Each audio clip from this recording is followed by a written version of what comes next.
Fala galerinha, beleza? Tudo bem com vocês? Professor Tarcísio aqui. Hoje continuaremos falando de atomística, né? Hoje falaremos sobre o átomo, mas mais precisamente sobre número de massa, número atômico e o que são os isótopos, tranquilo? Então vamos lá. Galerinha, antes de começar, queria só informar vocês que essa videoaula está sendo montada em cima da apostila de Química do módulo 4, a estrutura da matéria lá no capítulo 3, começando lá na página 11, tá ok?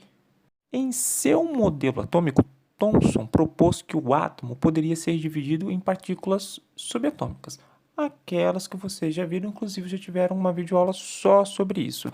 Ainda que diversas partículas tenham sido descobertas desde então, apenas 3 delas, né, consideradas no modelo atômico de Rutherford, são suficientes para o nosso estudo do comportamento químico, no caso que seria o próton, o elétron e o nêutron. Número de massa. A massa de um átomo depende principalmente do quê? Da quantidade de prótons e nêutrons. Uma vez que a massa do elétron ela é quase que insignificante, ela é muito pequena em relação às outras duas principais partículas subatômicas. Assim, o número da massa ele é representado pela letra A maiúscula de um átomo, que pode ser determinado pela soma do seu número de prótons mais o seu número de nêutrons. Então, a massa é igual ao número de prótons mais o número de nêutrons.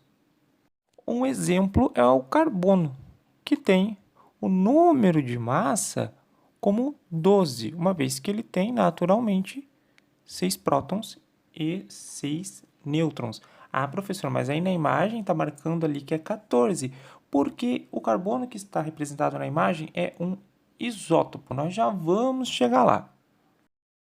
O número de prótons e os elementos químicos. As investigações de Rutherford levaram a crer que as cargas elétricas do núcleo determinavam de alguma forma o comportamento de um átomo.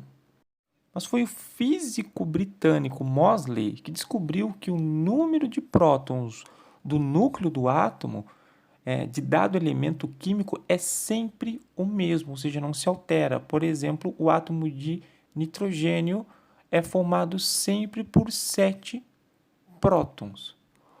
Com a gradativa aceitação desse fato pela comunidade científica, o número de prótons ou número atômico passou a ser utilizado na identificação dos diferentes elementos químicos. Por exemplo, todo átomo com 7 prótons no núcleo pertence ao elemento químico nitrogênio.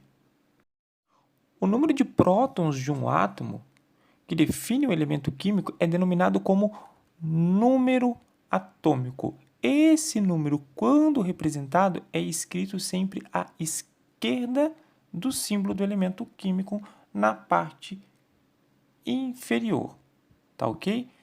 Por exemplo, como já citado ali, o nitrogênio, que no caso ficaria um N maiúsculo, e na parte esquerda inferior ficaria o 7. O número atômico também pode ser representado pela letra Z. Então, o Z é igual à quantidade de prótons no núcleo do átomo. Vamos aos isótopos. Então, o número de prótons é específico para cada elemento químico, porém, o número de nêutrons pode variar. Assim, na natureza podem ser encontrados átomos do mesmo elemento químico com números de massas diferentes, já que possuem quantidades diferentes de nêutrons no núcleo. Esses átomos, eles são chamados de isótopos.